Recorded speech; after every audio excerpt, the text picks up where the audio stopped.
Hello and thanks for staying on LN 24/7. This is Politics Now, your dive into the issues shaping Nigeria's political landscape. I am Mono Balagogo coming to you live from our studio in Abuja.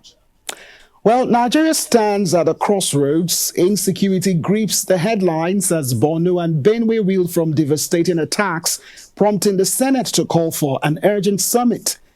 Can bold action finally turn the tide against terror? And that is why, if we have enough time, we would look into insecurity as Senate eyes summit after Borno Benue attacks. Here was a rundown of our talking points.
Many thanks for staying with us. We sincerely want to apologize for that technical glitch so far. Well, the show continues, and our focus tonight, away from insecurity, is the PDP. Now, the PDP is fracturing. Internal power plays and defections cast a long shadow over its 2027 ambitions. Is the opposition crumbling or poised for a comeback? Well, stay with us as we unpack all of the drama. We're looking at focus on PDP, internal cracks, power plays, and road to 2027. Here is a run of our talking points. PDP governors meeting will look at a strategic push for unity amid defections. We'll also look at Wike's media parley, power plays, and reconciliation signals. We'll also talk about Fubara's remarks, a defiant stance against desperation and political pressure. Joining us tonight is Barrister Sheye Olujimi, the Secretary of Ondo State. He is a legal practitioner, joining us all the way from Lagos. Good evening, Barrister Sheye, and thank you so much for your patience tonight.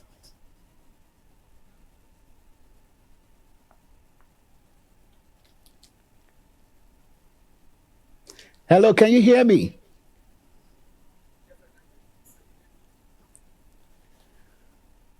All right, we'll come back to you in a short bit, but let's give you a heads up of what our conversation will look like tonight.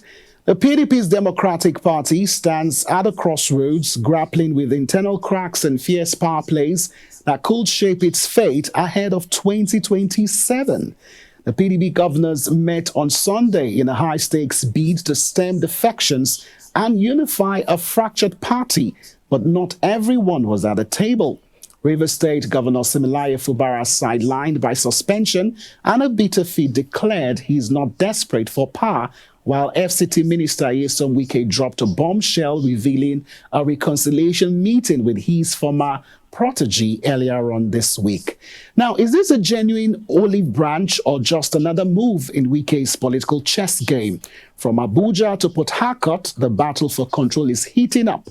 And of course, we will be unpacking every detail and every bit. So let's get to the first talking point, looking at the strategic push for unity amid defections. Now, the PDP governors met on Sunday in Abuja, convened by the PDP Governors Forum Chairman Governor Bala Mohammed, aimed to address the party's internal crisis and strategize for the 2027 elections. Attended by governors like Seyi Makinde Oyo, Ademola Adeleke, Osun, Here's some Wike. Amongst others, the meeting focused on curbing high-profile defections, like what we saw in Delta State with the governor, Sheriff of Owerri, and Senator Ifeanyi Okowa defecting to the APC. Now, the chairman, Umar Damagun, and the national secretary were also in that meeting, and the discussions also covered the upcoming National Executive Committee meeting and the strategies for off-season elections in Anambra, Ekiti, Osun State. Now, despite the absence of key governors from Rivers State and Akwa Ibom, which is also signaling some sort of factionalism, the meeting underscored a commitment to unify the party and counter APC's influence, though unresolved tensions, particularly around Wike's influence, highlighting the challenges ahead. Because of time, we may not really be able to play some of the sound bites, but let's look at what Wike said in that press parley. Let's have a listen to what he said.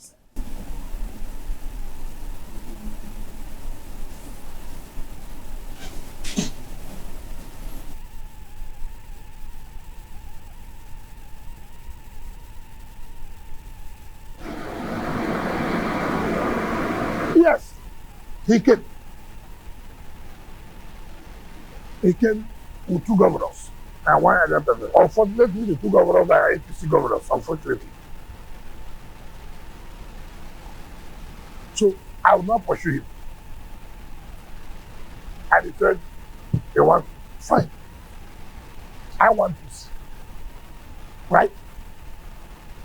Have you forbidden me? He said, that's the problem you have in my case. There are steps. You see, I don't understand how a man came there. You know, you would think that this thing is just when you just say, I want this. Then you go and peace have come. What that means that there's an open door, an open window for you. Take the necessary steps to show really you want it. Indeed, this is a self-inflicted injury. Doesn't need it. When this thing started, I called him. Sheyi Makinde was there. Oton was there. Ibasu was there. Ibrahim was there. And we were scouting. We started that look. This thing is not good for you. God has given you this thing. Why not humbly? And don't allow people to push you.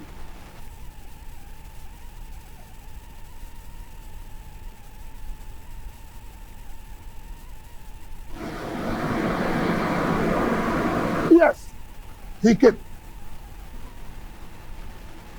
He came with two governors and one other person. Unfortunately, the two governors are APC governors, unfortunately. So I will not pursue him. And he said, they want, fine. I want this. Right? Have you forbidden me? He said, that's the problem you have in my case. There are steps. You see, I don't understand how a man came there. You know, you would think that this thing is just when you just say, I want this. Then you go and peace have come. What that means that there's an open door, an open window for you. Take the necessary.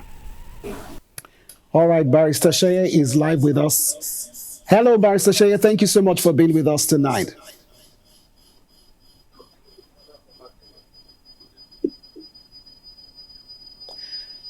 Hello, can you hear me? Yes, I can hear you clearly. Thank you so much. Now, let's start with the PDP governors meeting, which is aimed to tackle defections and internal rifts. But with governors like Governor Fubara and Governor Eno absent, how deep are the cracks within the party? And can the PDP realistically unify before 2027? Thank you for having me. And good evening, listeners at home. In giving answers to what you've asked me, we agree with me that this that is going on or that has happened, it not just happened in a day or under few months. It has been a kind of build up over the years, over the months, and you don't expect a child that is very late, the effect within a day. So why talking about the issue of Quora, let us put that on aside and talk about the implication of the party. You know, through the truth, we all know how powerful our governors are over the federation, and you know the power given to them during the time of Obasanjo, during Obasanjo era. Would you agree with me that they remain the leader of the party in their various states, and they can do and two, you know, looking at what really happened in Akwa Ibom a few weeks ago. So I believe this is a kind of a round peg in a round hole when the meeting just being concluded by the governors, knowing fully well that they've been able to set up a particular committee to see to this. And like I said the other time, what has happened to PDP did not just happen yesterday. So don't expect for us to have an overnight solution to what is happening. And putting a round peg in a round hole is what I call what just happened on Sunday with the meeting of some of the governors with the institution of composition of the second committee bid for reconciliation as headed by Governor Sarah. All right, Barrister Shaya, how do you view the governor's focus on leadership disputes like the roles of the acting chairman, Damagun, and the national secretary? Is this a distraction from broader party goals or a necessary step to stabilize the PDP? You may agree with me that I should be sincere, frank, in whatever I tell you. But the health justifies the quest. And how do I do that? The NSC, that is the next meeting, is by the corner. And this will go a long way to solve many things. So try to give an answer to what you just asked me, or just trying to remove the kind of drive, give a kind of solution. It happens every day. If you can successfully have this next meeting, and should come up next week, or is it next week, 27th day of May? We will agree that over 50% of us is assault, you know, because this next meeting is the decision-making process of the party, and you don't know what I mean happening in the meantime. The postponement, the kind of right to the campaign. But at this stage, you can see the intentionality in our leaders. You can see the kind of in our government. And that is why I said this. If that next meeting can hold on the 27th day of May, half of the problem is solved. And it's going to be a kind of round peg in hand hole. And then from there, we can pick it up from there. Not fully well that we have the Congress by the corner, we have, we now have a fresh form of executive that will pilot the affairs of the party.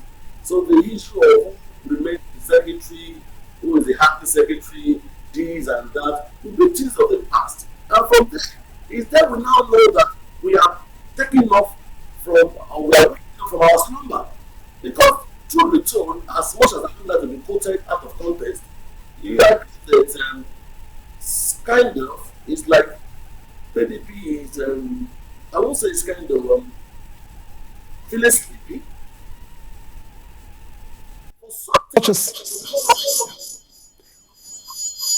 Hello, Barrister Shea. All right, now defections like those of Governor Beverly and Senator Kowa to the APC are major blows. So, what are some of the concrete steps that the PDP can take to prevent further losses, especially in states like Delta?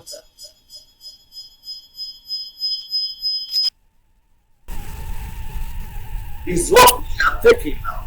Because we have a situation whereby you have the whole of the state, the capping and mass, is a slab. Not even on a party like the major opposition party, truth be told, is a big slab. And how would I say this? Instead of me trying to give a credence to the ruling party by saying they've done a good job, I will give a kind of remark to my own former party man, the former governor what's it called? The former governor of Delta State and the current governor of Delta State. I don't think they've done so well by doing that. The reason of why they've done that is best to them because all this is a matter of interest. But I wouldn't know as speculation we have it, if they're trying to avoid some particular steps, and as the governor will say that they are trying to tap from the federal government resources. But what why you have to say that? Does that mean those in PDP or the likes of the Pakistan of Oyo State or that of Edo State or that of Osho State are not coming from federal government resources? Because how can you say you want to deliver democracy or giving of democracy to the people by declaring to that particular to the ruling party? I just see that one as a flimsy excuse, you know, from their own people. So the reason why they do this is best known to them, even though the kind of high preference of fine the party have not put themselves together, the PDP is shaking, there's no doubt about that. It can be worrisome, it can be alarming, but it is not yet a political time, it's not yet an election period. So I wonder why the hurry, I wonder why the campaign. So to speak, the genius behind that particular stuff is still unknown to me. It's still unknown to me. So the reason why we need to prevent further the campaign or further deflection of our members is the reason why we went to reconciliation committee. The reason why people have to wake up from their slumber.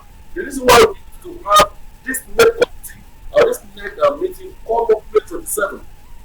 And that is the stand of the government.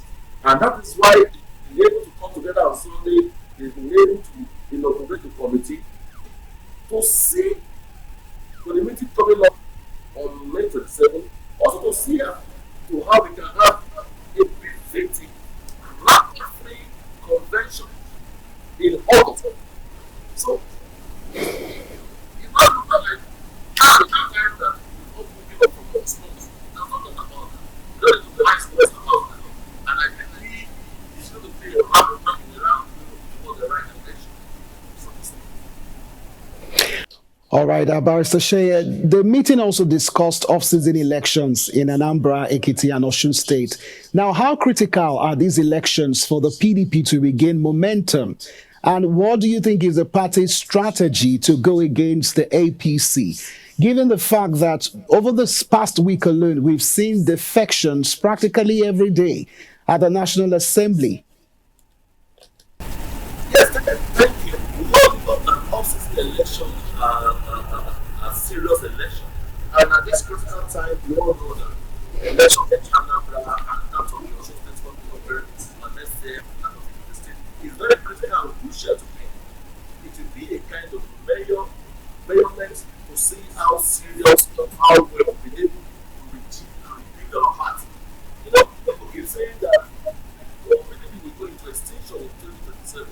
I just keep laughing. I mean, I keep laughing. You know, the reason being that how possible you don't see that.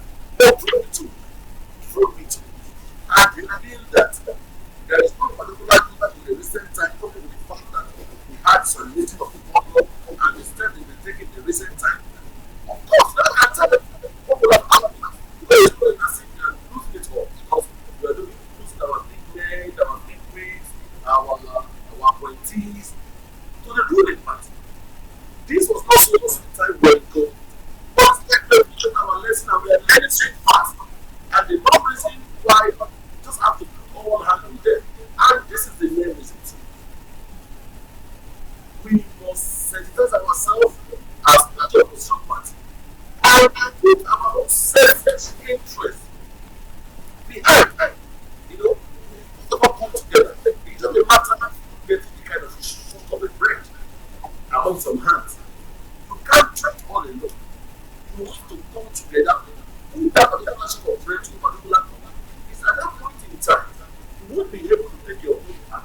Someone that won't be asking to take the house of bread, it's not like we have to take the house of Senate, the council level. You know, it's going to be a room that will be enough for all. But we must realize that our own personal interests, our own ambition, even though in politics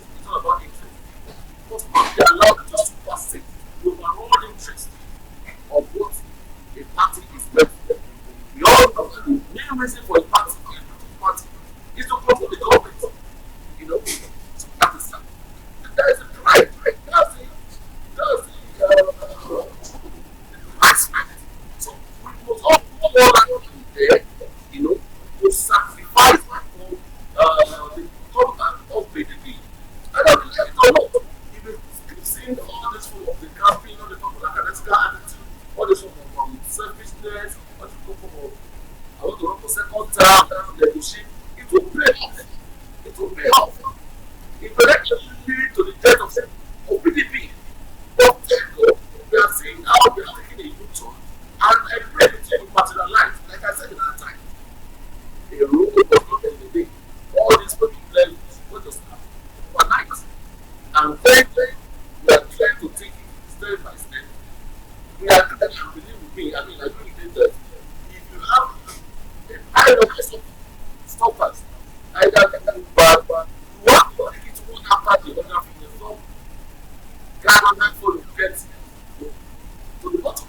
So I think that's what we are now, and I believe it will pay looking at the caliber of it they use, the well experienced former Senate president and the former governor of Kwara State. You know what he's doing? He can drop the eyes and close the teeth. One to a political family, and he has been tested and he used to be trusted. So we ought to believe that it's going to do a fantastic. All right, Barrister Sheye.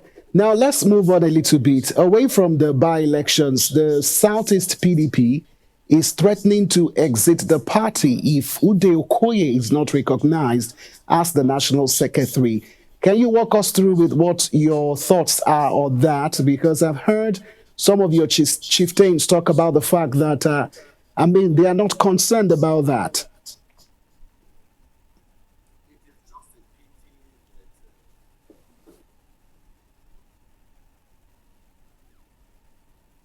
Hello, Barrister Sheye, are you still with us?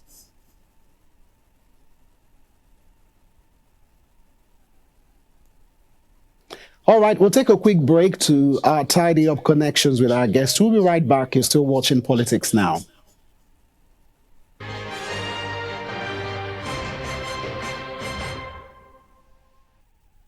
What makes the political system what it is today? What are the recurring issues? The tussle for power. An extremely problematic area. The tension. The instability of the system. Join Ellen 24/7 as we take you inside the local and international political arena in the world of politics. The golden age of America begins right now. I will very simply put America first. Watch Politics Now on Ellen 24/7. Don't miss Politics Now on Ellen 24/7.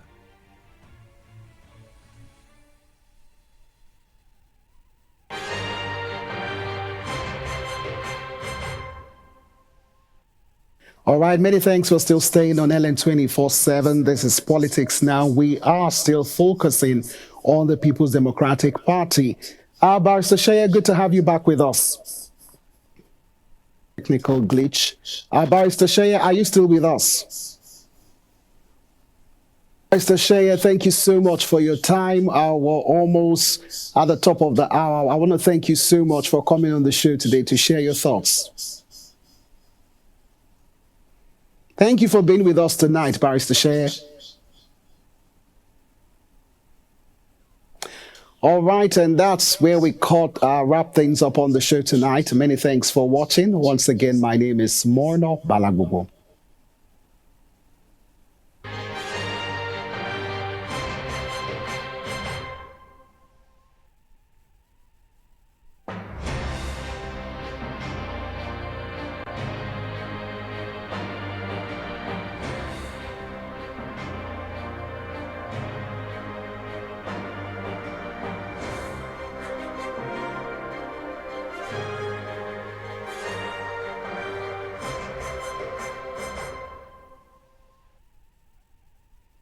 What makes the political system what